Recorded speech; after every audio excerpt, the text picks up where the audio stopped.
구호 준비. 얍. 구호 시작. 찾아보자, 말해보자, 데려오자. 얍.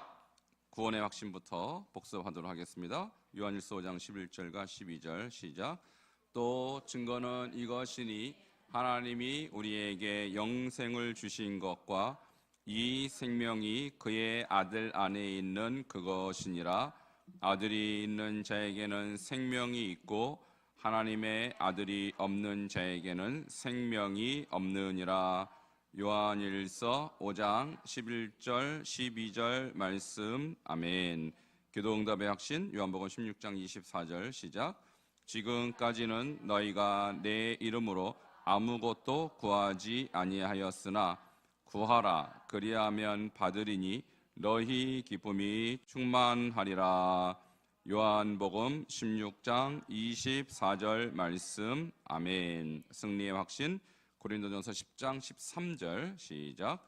사람이 감당할 시험 밖에는 너희가 당한 것이 없나니 오직 하나님은 미쁘사 너희가 감당하지 못할 시험 당함을 허락하지 아니하시고 시험 당할 즈음에 또한 피할 길을 내사 너희로 능히 감당하게 하시느니라. 고린도전서 10장 13절 말씀. 아멘. 사죄의 확신 요한일서 1장 9절 시작. 만일 우리가 우리 죄를 자백하면 그는 미쁘시고 의로우사 우리 죄를 사하시며 우리를 모든 불의에서 깨끗하게 하실 것이요. 요한일서 1장 9절 말씀. 아멘. 인도의 확신 잠언 3장 5절 6절입니다. 시작. 너는 마음을 다하여 여호와를 신뢰하고 내 명철을 의지하지 말라. 너는 범사의 그를 인정하라. 그리하면 내 길을 지도하시리라. 잠언 3장 5절 6절 말씀. 아멘. 인도의 학전을 두 번째 시간 갖도록 하겠습니다. 4번 예레미야 17장 5절에서 하나님께서는 어떠한 경고를 하십니까? 우리 함께 예레미야 17장 5절 말씀을 읽도록 하겠습니다. 시작. 여호와께서 이와 같이 말씀하시니라. 무릇 사람을 믿으며 육신으로 그의 힘을 삼고 마음이 여호와에게서 떠난 그 사람은 저주를 받을 것이라. 아멘. 자, 인도의 확신이라는 제목으로 우리가 마지막 이 5강을 공부하고 있는데 하나님께서 우리를 인도하시는 방법으로 주신 것이 오늘 보니까 말씀이라는 것입니다. 이와 같이 말씀하시니라. 무릇 사람을 믿으며 육신으로 그의 힘을 삼고 마음이 여호와에게서 떠난 그 사람은 저주를 받을 것이라. 자, 예레미야 17장 5절을 우리가 보기 전에 이 예레미야 전체에 대한 배경 설명을 좀 드리도록 하겠습니다. 이 구절이 왜 나왔는지 배경 설명을 드리자면 예레미야는 여러분 아시다시피 이스라엘이 남유다가 완전히 패망할 그 당시에 쓰임받은 선지자입니다. 그러니까 마지막 5왕 요시야부터 시드기야 왕 마지막 왕까지 예레미야가 선지자 활동을 하면서 그러니까 BC 627년부터 586년이 이스라엘이 남유다가 바벨론에게 완전히 패망한 그런 해이죠. 그러니까 이 당시에 이 정체적인 국제 정세는 어땠냐면 강력한 이 바벨론이 이제 급부상할 때입니다. 그러니까 바벨론이 남유다를 공격하려고 했을 때 그들이 의지했던 대상이 애굽을 의지했다는 거예요. 애굽을. 그러니까 마치 우리나라가 과거에 이렇게 일본에 공격을 당하고 할 때 또 나당 연합군 이렇게 해서 신라와 당나라가 연합을 해서 또 고구려도 치고 백제도 치고 뭐 이런 이 경험이 있지 않습니까? 그러니까 이스라엘의 위기를 애굽을 의지함으로써 극복하려고 했던 그런 시대적 배경이 있었던 것입니다. 이때 예레미야가 뭐라고 말했냐면 사람을 의지하면 저주를 받는다 그렇게 했어요. 여기서 그 사람은 누굴까요? 그러면 바로 애굽 왕 바로와 그 군대를 말하는 것입니다. 그래서 애굽 군대를 의지하면 저주를 받는다. 지금 이스라엘이 남유다가 의지할 대상은 하나님뿐인데 하나님 의지하지 않고 국제적으로 좀 힘센 나라를 의지하면 안 된다라는 것을 지금 말씀하고 있는 거예요. 자, 두 번째 말씀은 무엇입니까? 육신으로 그의 힘을 삼으면 저주를 받는다 또 이렇게 말씀했어요. 여기서 육신도 역시 애굽의 군사력을 의지하는 것을 말하는 것입니다. 애굽의 군사력을 의지하면 저주를 받는다. 자, 세 번째, 마음이 여호와에게서 떠나면 저주를 받는다. 이렇게 말씀하고 있어요. 자, 사실 이스라엘이 왜 그러면 지금 바벨론의 위협을 받고 있을까요? 그 이유는 그들이 여호와에게서 떠났기 때문에 하나님께서 바벨론을 마치 이 인간 막대기 같이 사용하시는 것입니다. 그러니까 이스라엘의 문제는, 남유다의 문제는 사실은 여호와를 떠난 것이 문제지 군사력이나 어떤 그 정치력이 약해서가 아닙니다. 그런데 여전히 그들은 여호와를 마음에서 떠난 것입니다. 자, 이것이 예레미야 전체의 배경이고요. 하나님께서 그러한 배경 속에서 17장 5절 말씀을 주신 것입니다. 그러니까 우리가 지금 인도의 확신을 공부하고 있는데 이 구절이 이렇게 주는 의미는 뭐냐면 우리가 하나님의 말씀을 의지하고 이스라엘이라는 나라가 하나님이 세우신 나라고 하나님이 인도하신 나라고 하나님이 보호하신 나라잖아요. 그런데 국제정세가 위협을 받는다고 강대국을 의지하면 안 된다라는 거예요. 그 나라의 인도를 받으면 안 된다. 우리는 어떠한 상황에서든지 하나님만을 의지하고 하나님의 인도를 받아야 되는데 그 하나님의 인도가 구체적으로 뭡니까? 바로 여호와의 말씀이니라. 말씀을 인도함을 받아야 된다는 것입니다. 제가 지난주에도 여러분께 말씀드린 부분은 뭐냐면 우리가 하나님의 인도함을 받는다는 부분을 굉장히 추상적으로 여겨서 뭔가 하나님의 음성을 막 하늘로부터 듣고 뭔가 신비한 체험을 해야만 하나님의 인도를 받는다라고 착각을 하는 경우가 많은데 그것이 아니라 우리가 하나님의 말씀을 읽고 묵상하고 이렇게 듣는 거 이 자체가 하나님의 인도함을 받는 가장 좋은 방법이심을 기억하시기를 바랍니다. 그래서 말씀을 배우는 것이 얼마나 중요합니까? 우리가 말씀을 아는 것 같아도 실제로 여러분이 딱 위기에 처하면 말씀 생각이 나요? 아니면 사람 생각이 나요? 사람 생각이 난다고요. 내가 돈이 딱 궁하면 하나님 생각이 납니까? 아니면 돈 꿔줄 사람 생각이 납니까? 예. 우리는 보통 위기가 되면 사람을 의지한다고요. 이게 이스라엘도 이랬단 말입니다. 그러니까 저나 여러분이나 똑같아요. 평소 때는 문제가 없어요. 그런데 위기가 딱 나에게 오면 여러분의 실체가 드러나는 거예요. 지금 이스라엘의 위기가 오니까 군사력을 자꾸 찾는 거예요. 애굽의 군사력을 의지하고 그 사람을 믿는 것입니다. 그러나 이스라엘은 나라는 태생부터 그 나라가 어떻게 시작되면 하나님이 세우신 나라이기 때문에 하나님의 말씀을 들어야 인도를 받는 것입니다. 오늘도 여러분이 이 말씀을 통해서 하나님의 인도하심을 받으시길 바랍니다. 그래서 여러분 마음에 말씀을 채운 만큼 인도함을 받을 줄 믿습니다. 우리 교회는 특별히 하가 훈련을 하고 아침에 새벽에는 특별히 성경 통독을 하는데 통독하고 말씀을 하가하고 또 말씀을 나누고 하는 이런 훈련이 가장 좋은 인도하심을 받는 방법이에요. 하나님 말씀을 제껴두고 우리가 어떤 인도함을 받겠다라고 한다면 그것은 사실 인간을 의지하는 것과 똑같습니다. 여러분 어떤 일이든지 어떤 상황에서든지 하나님의 말씀을 먼저 인도하심을 받으기를 바랍니다. 자, 이것이 예레미야 17장 5절을 통해서 우리에게 주신 경고인 것입니다. 자, 그다음에 이사야 55장 8절과 9절을 통해서 우리는 또 동일한 메시지를 얻을 수가 있어요. 자, 이사야 55장 8절과 9절도 함께 읽겠습니다. 시작. 이는 내 생각이 너희의 생각과 다르며 내 길은 너희의 길과 다름이니라. 여호와의 말씀이니라. 이는 하늘이 땅보다 높음같이 내 길은 너희 길보다 높으며 내 생각은 너희 생각과 높음이니라. 아멘. 자, 예레미야는 거의 패망할 직전에 사역했던 선지자라면 이사야는 그 사람보다, 예레미야보다 훨씬 전에, 거의 약 100년 전에 사역했던 선지자입니다. 그럼 이사야서의 시대적 배경은 어떤 시대였냐면 이런 시대였어요. 우시야, 요담, 아하스, 히스기야. 그러니까 우시야가 10대 왕이거든요. 그러니까 이스라엘 전체적인 역사를 봤을 때 한 중간쯤 됐을 때 이 선지자가 등장했어요. 근데 이 선지자가 BC 790년부터 740년 정도의 활동을 했는데, 그때 당시에 세계의 최강자는 아수르였습니다. 아수르. 한 페이지 넘기세요.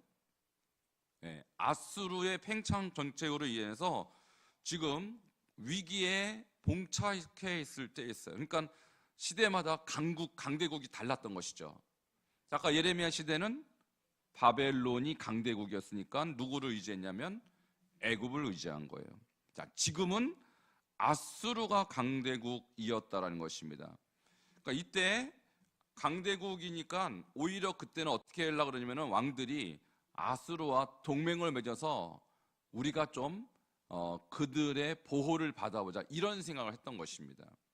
그러니까 하나님께서 이것도 원치 않으셨어요. 그래서 아수르와 동맹을 맺지 말아라 라는 메시지를 이사야가 전하면서 하나님께로만 돌아오면 하나님이 지키시고 보호하시는데 왜 강대국과 동맹을 맺으려고 하느냐라는 메시지를 이사야가 전했다는 것입니다. 이때 이사야가 했던 이 말씀은 이런 것입니다. 자, 뭐라고 말씀? 8절에 내 생각은 너희 생각과 다르다라는 이 말이 원어로 보면은 너희 생각은 내 생각이 아니다. 내 생각은 너희 생각이 아니다라고 나와요. 영어로 하면 no거든요. 다르다란 말은 하나님의 생각은 너희 이스라엘 생각과 전혀 달라. 완전히 딴판이야, 반대야, 이런 의미입니다. 그러니까 이스라엘은 덜컥 겁이 나니까 우리가 그 강대국의 힘을 빌리고 그들에게 줄을 서야만 살아남을 것이다고 생각했던 거예요. 근데 하나님의 생각은 그게 아니다라고 했던 것입니다. 자, 그리고 또 뭐라고 말씀하시면 이는 하늘이 땅보다 높음 같이 내 길은 너희 길보다 높으며 내 생각은 너희 생각보다 높다 그랬어요. 이 높다라는 이 단어가 여기에 뭐라고 하냐면 가바라는 이 단어는 뭐냐면 귀하다. 자, 이렇게 얘기했습니다. 그러니까 하나님의 생각과 우리의 생각이 얼마나 차이냐. 하나님의 생각은 굉장히 귀한 생각이고 우리의 생각은 굉장히 천한 생각을 한다라는 거예요.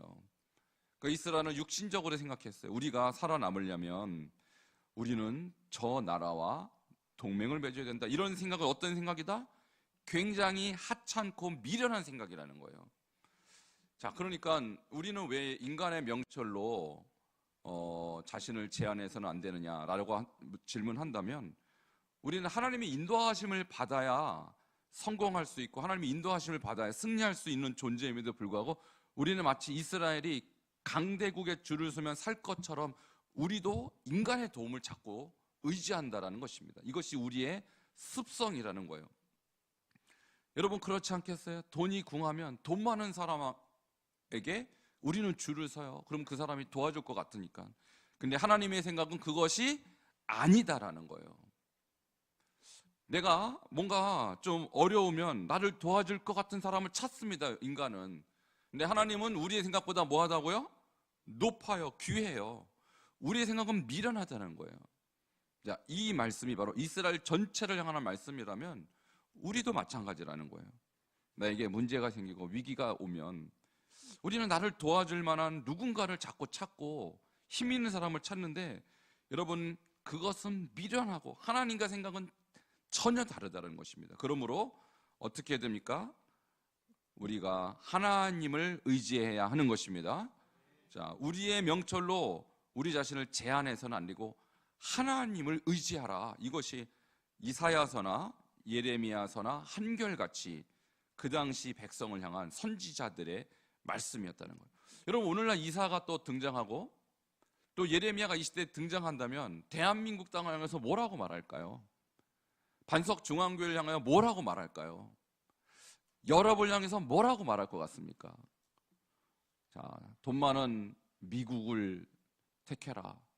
아니면 힘센 중국을 택해라. 그러겠습니까? 아니면 하나님 의지하라 그러겠습니까? 하나님 의지하라 그래요.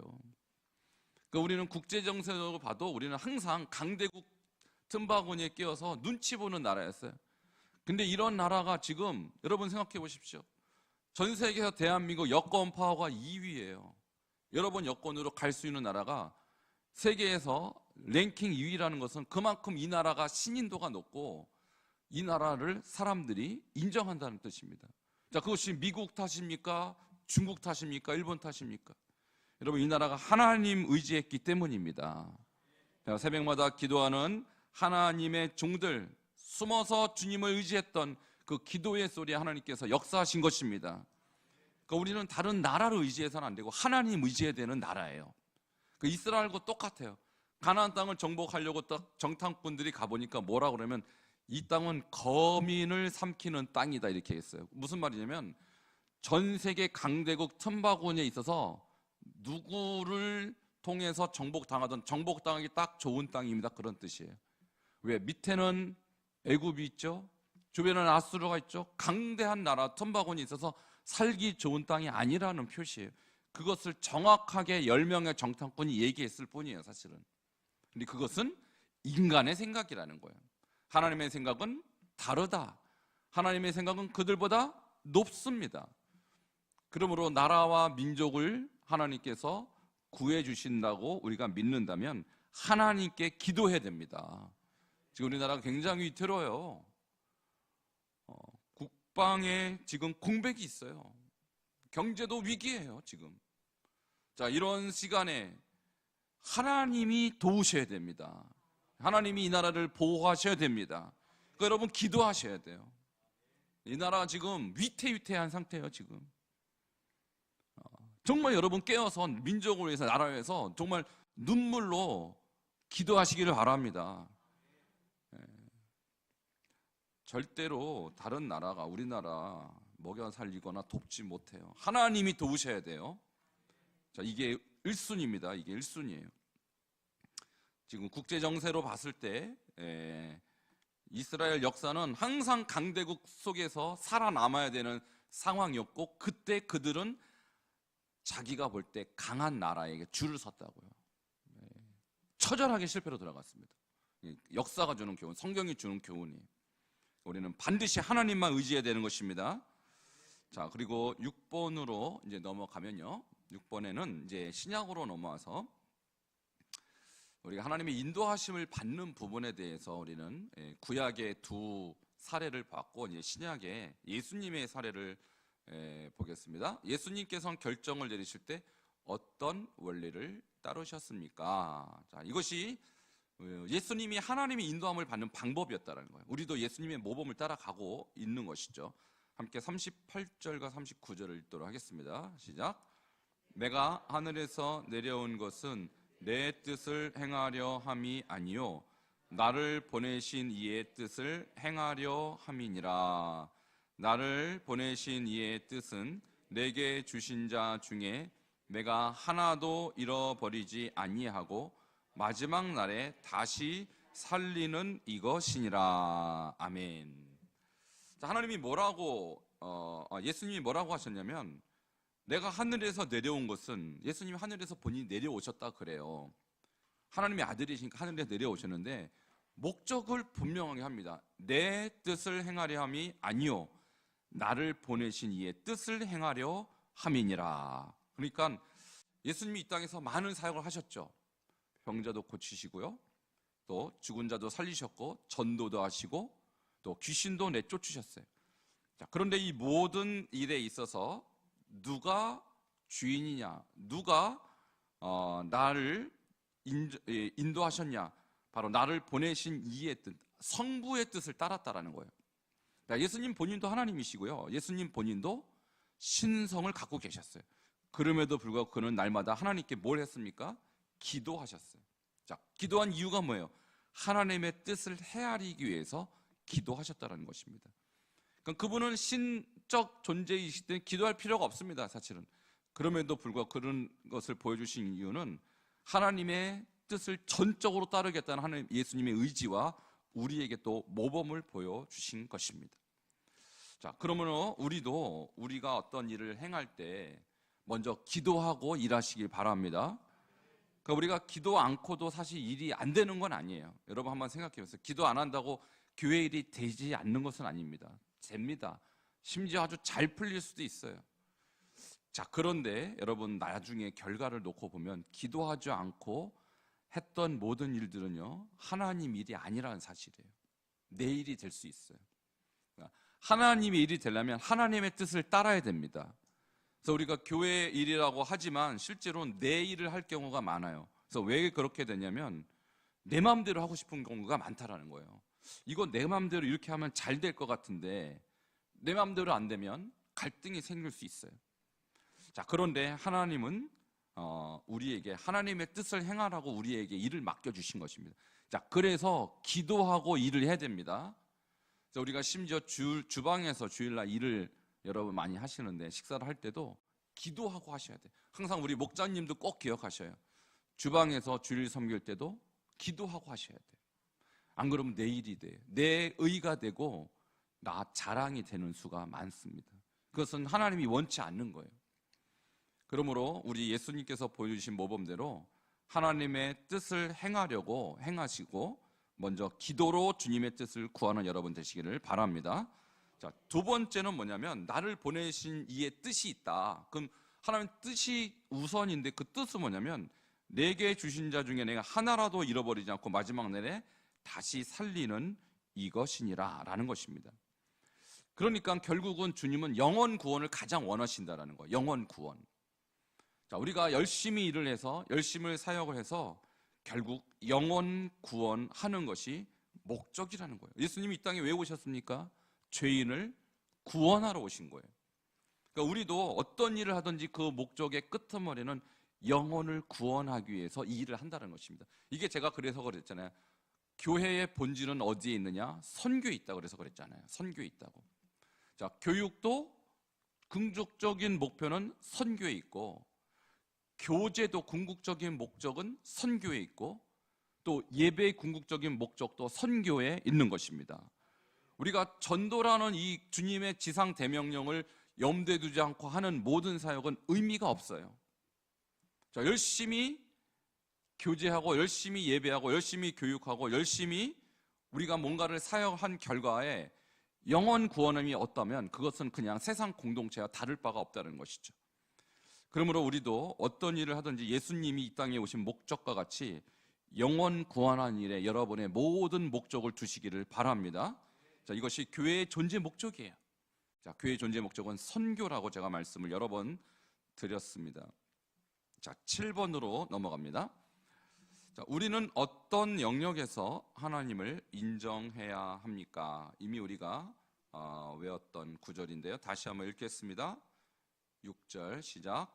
너는 범사의 그를 인정하라. 그리하면 내 길을 지도하시리라. 아멘. 저는 어떤 일에 어떤 영역에서 하나님을 인정해야 하는가 했을 때 6절은 너는 범사의 그를 인정하라. 여러분, 범사라는 것은 모든 일을 의미하죠. 그래서 우리는 모든 일에 하나님을 인정해야 합니다. 자, 내가 영적인 일, 예를 들어서 교회의 일이라든지 또 여러분이 어떤 전도라든지 선교라든지 이런 일은 당연히 하나님께 인정하고 하나님의 뜻을 구하지만 내가 예를 들어서 나의 진로의 문제, 여러분 또는 여러분이 어떤 인생의 여러 가지 문제들이 있어요. 그 문제들 앞에서 과연 하나님을 전적으로 의지하고 이런 일을 행하는가, 아니면 그냥 주변 사람, 어머니, 아버지 또는 친구 아니면 주변 동료들의 말을 의지하는가 한번 돌이켜 보세요. 그래서 우리는 아주 교회 일에 대해서는 함께 기도도 하고 하나님의 뜻을 구하고 하지만 실제로 개인적인 일, 여러분의 인생에 매일 일어나는 일들에 대해서 범사에 인정하는가? 인정하라는 거예요. 여기서 인정이라는 단어는 야다라는 것으로 친숙한 관계를 맺다. 특별히 부부관계를 얘기하는 것인데, 내가 여러분 집안일 할 때 특히 부부 같은 경우 모든 일에 있어서 서로 의논하고 하는 경우가 사실 건강한 부부잖아요. 근데 부부 관계 속에 있어서 남편이 일방적으로 모든 것을 다 결정한다거나 부인이 모든 것을 일방적으로 결정하면 그 집안이 어떻게 되겠어요? 건강하지 않죠. 싸움판이 나는 것이죠. 그러니까 우리가 하나님과의 관계에 있어서도 모든 일에 있어서 하나님의 뜻과 내 뜻이 맞아야 되는데, 내가 일방적으로 모든 일을 했을 경우 하나님이 어떻게 생각하시겠어요? 우리를 하나님이 인정하지 않는다고 생각하시겠죠. 자, 그래서 우리가 하나님을 인정하는 영역에 있어서 여러분 모든 영역에서 인정하셔야 됩니다. 그럼 하나님이 모든 영역에서 지도해 주실 줄 믿습니다. 그래서 지도하다, 야샤르, 지난주에도 말씀드렸지만 이것은 평탄하게 하고 곧게 하고 장애물을 치우는 거예요. 그래서 교회 일은 하나님을 의지하고 나머지 일은 여러분 알아서 한다. 그러면 여러분의 인생에 여전히 장애물이 있을 수밖에 없어요. 그러므로 모든 영역에서 하나님을 인정하면 하나님이 그 모든 인정하는 영역에서 주님이 장애물을 치워 주시는 것입니다. 자, 그러면 7번 문제, 이제 구체적으로 이제 적용 부분인데요. 당신의 삶에서 아직 하나님을 인정하지 못하는 영역은 무엇입니까? 우리 이제 책에 보면 이런 예들이 좀 나와 있습니다. 뭐 돈 사용, 시간 사용, 진로, 또는 자녀 교육, 기타 등등. 자, 우리는 이런 문제 전체에 대해서 하나님을 인정하셔야 되고 하나님의 인도하심을 받아야 돼요. 근데 우리가 참 사실 이것이 쉽지 않아요. 돈 사용에 있어서 내가 하나님을 인정하고 하나님의 뜻대로 사용하는 거 쉽지 않고요. 시간 사용도 그렇습니다. 또 진로, 내가 어떤 길로 갈 것인가, 자녀들이 어떻게 앞으로 가야 될 것인가, 이런 진로 문제, 자, 자녀 교육 문제, 이런 것들 정말 쉽지 않습니다. 근데 보통 이렇게 보면 자녀 교육도 그래요. 자녀 교육도 뭐 남들이 어떻게 하는가를 굉장히 중요하게 여겨서 남들이 하면 나도 학원 보내고 나도 우리 아이들 과외시키고 남들이 하는 만큼 하는 것이 일반적인 그런 상황입니다. 그런데 하나님 앞에 정말 우리가 자녀들 위해서 정말 어떻게 기도하는가 한번 돌아봐야 된다는 것이죠. 자, 그래서 그 다음으로 넘어가면 우리는 그 영역에서 하나님을 인정하기 위해 당신은 어떻게 하시겠습니까? 하나님이 인정한다는 것은 도대체 어떻게 하는 것이냐. 자, 그래서 저는 4가지로 질문을 여러분이 스스로 해봤으면 좋겠어요. 자, 돈 문제든 시간 문제든 아니면 진로나 자녀 교육 문제든 먼저 하나님께 결정하기 전에 기도부터 하시기를 바랍니다. 이게 하나님의 뜻을 묻는 것이죠. 아까 우리 예수님이 모든 일에서 하나님의 뜻을 구한 것처럼 우리도 먼저 기도하시기를 바랍니다. 자, 그리고 나의 결정이 하나님께 기쁨이 되는가? 여러분이 무엇을 딱 결정했을 때 그것이 나의 기쁨인지 하나님의 기쁨인지 한번 먼저 질문해 보셔요. 그것이 나의 기쁨이라면 하나님의 기쁨이 아닐 가능성이 굉장히 높습니다. 그러면 그것은 하나님의 인도하심이 아니라는 것이죠. 두 번째, 나의 결정이 사람들에게 기쁨이 되는가? 우리는 보통 나의 유익을 취하기 때문에 내가 어떤 기쁨을 얻을 때 다른 사람은 기쁨을 못 얻는 결정들이 굉장히 많아요. 나의 결정으로 나는 좀 손해볼지 몰라도 다른 사람에게 기쁨이 되는가라는 것을 한번 생각해 보시면 거기에 하나님의 인도하심이 있는가 여부를 우리가 깨닫는 기준이 될 수 있습니다. 마지막 3번째, 나의 결정이 영혼을 살리는 데 도움이 되는가? 우리 예수님의 원칙이 그랬죠? 영혼을 구하는 것이었습니다. 그래서 내가 어떤 것을 선택했을 때 이것이 영혼을 살리는 일에 도움이 되는 결정인가를 물어볼 때 우리는 하나님의 인도하심을 잘 받고 있구나라는 것을 알 수가 있는 것이죠. 자, 그러면 지금부터는 우리가 토론하는 시간을 좀 갖도록 하겠습니다. 아까 4가지 질문 있었죠? 당신의 삶에 있어서 아직 하나님이 인정하지 못하는 영역은 무엇일까? 4가지, 돈, 시간, 진로, 자녀 교육, 이런 부분에서 나는 어떤 것을 아직 나는 하나님이 인정하지 못하는가 여러분 한번 돌아보는 시간이 되길 바라고요. 최근에 여러분이 어떤 것을 결정했을 때 그것이 하나님의 인도인지 아닌지 좀 헷갈릴 때 방금 4가지, 먼저 하나님께 기도했는가? 이 결정이 하나님께 기쁨이 됐는가? 다른 사람에게 기쁨이 됐는가? 영혼 살리는 데 도움이 됐는가? 라고 물어봤을 때 그러한지 여부도 함께 생각해보는 시간을 좀 가졌으면 좋겠습니다. 2사람씩 짝꿍을 정하시고 7번 문제를 한번 서로 토론하는 시간을 가졌으면 좋겠습니다.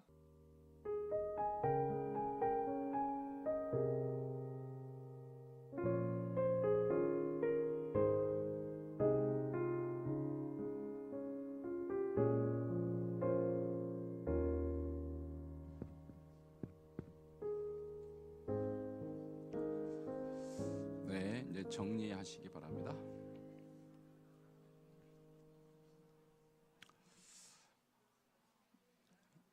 이제 인도라는 이 주제가 사실 우리 삶에서 매일 부딪히는 부분이거든요.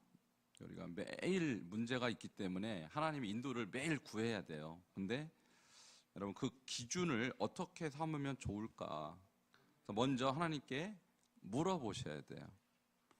하나님께 묻는다는 것은 사실은 여러분의 생각을 일단 내려놓으란 뜻이에요. 사실 여러분은 어떤 문제가 생기면 일단 여러분의 답을 스스로 갖고 있습니다. 이렇게 해야겠다, 이런 마음을 다 먹는다고요.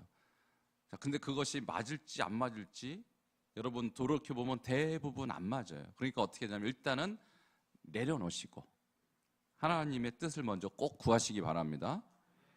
자, 그리고 하나님 뜻을 구했을 때 내가 하나님께서 어떤 마음을 또 주셔요. 그러니까 어떤 결정을 내가 했을 때는 마음이 무거워요. 아, 이것이 맞나? 라고 했을 때 의심이 드는데 뭔가 하나님께 물어보면 하나님이 답을 주셔요. 근데 그 답은 대부분 내가 원하는 답이 또 아니에요. 근데 아니지만 그 답이 맞다고 느꼈을 때 마음이 굉장히 가볍습니다. 자, 그것을 우리가 성경적으로 말하면 그리스도의 평강이 우리 마음을 다스린다, 이렇게 성경적으로 말할 수 있어요. 그러니까 주님의 답은 항상 우리 가운데 평강을 주세요. 근데 그렇지 않은 내 답, 내가 내린 결론은 무거워요, 항상. 왜냐면 인간적인 생각이잖아요. 아까 하나님의 생각은 우리보다 높다 그랬잖아요. 근데 그 생각을 따르면 마음이 가볍고 평강이 오는데 내 생각은 그거보다 낮기 때문에 항상 어리석은 판단을 했을 가능성이 높다라는 것을 먼저 아셔야 돼요. 그러니까 이 말씀을 여러분이 배우고 나서는 내가 어떤 결론을 일단 내렸다, 일단 의심하셔야 돼요. 그거는 위험한 생각이다. 일단 내려놓고 하나님께 뜻을 구하면 하나님의 마음을 우리에게 주십니다. 그 마음은 어떤 마음이냐? 하나님께 기쁨이 되는 마음, 그리고 사람들에게 기쁨이 되는 것, 그리고 영혼을 세우고 살리는 그러한 일들이 우리 가운데 하나님께서 주신 어떤 마음이라는 거예요. 자, 앞으로 꼭 이렇게 적용하시기 바랍니다. 그러면 틀림없어요. 틀림없습니다. 앞으로 모든 영역에서 돈 사용, 시간 사용, 또 진로, 또 자녀 교육, 모든 부분에서 이 원리대로, 이 원칙대로만 하시면 하나님이 반드시 인도하실 줄 믿습니다. 자, 함께 찬송 부르도록 하겠습니다. 442장입니다.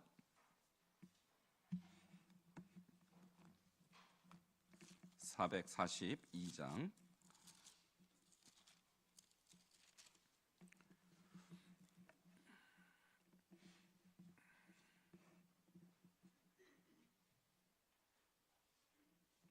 키보드 볼륨 올려주세요.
인도의 확신 두 번째 말씀을 함께 배웠습니다. 우리가 모든 일에 여호와를 신뢰하고 우리 명철을 의지하지 말아야 된다고 하나님 계속해서 말씀하십니다. 오늘 우리가 배운 이 말씀을 통하여 우리가 먼저 하나님께 기도하게 하시고 우리의 결정이 하나님께 기쁨이 되고 사람들에게 기쁨이 되며 영혼을 살리는 그런 우리의 모든 판단과 그런 인도하심을 받는 우리가 될 수 있도록 우리 주여 한번 부르짖고 기도하겠습니다. 주여 하나님 감사합니다. 우리가 우리의 명철을 의지하지 아니하고 오직 하나님을 의지하기 원합니다. 범사의 하나님을 인정할 때 우리의 길이 주여 승탄하게 될 줄 믿습니다. 하나님 오늘 배운 이 말씀을 우리가 잘 적용하여서 우리가 모든 일에 범사의 여호와를 인정하고 우리의 명철을 의지하지 아니하는 그런 우리 모든 성도들 될 수 있도록 주님 함께하여 주시옵소서. 하나님의 생각은 우리의 생각과 다르며 주님의 생각은 우리보다 높은 아버지 생각입니다. 그러므로 우리가 내 생각을 의지하지 아니하고 하나님을 의지함으로 모든 일에 하나님이 인정하시고 주님께서 우리에게를 열어주시는 것을 경험할 수 있는 우리의 모든 성도님을 삼아 주시옵소서. 예수님의 이름으로 기도하옵나이다. 하나님 감사합니다. 우리 인도학신 두 번째 시간을 가졌습니다. 우리가 범사의 주를 인정할 때 주님 우리에게를 평탄케 하신다고 약속하여 주셨사오니 우리의 어리석은 판단, 인간적인 생각으로 우리가 결정하기 전에 먼저 기도함으로 하나님의 뜻을 구하고 하나님의 기쁨이 되며 사람들에게 기쁨이 되며 영혼을 구하는 일에 우리의 모든 결정이 쓰임받을 수 있도록 축복하여 주시옵소서. 예수 그리스도 이름으로 기도하옵나이다. 아멘.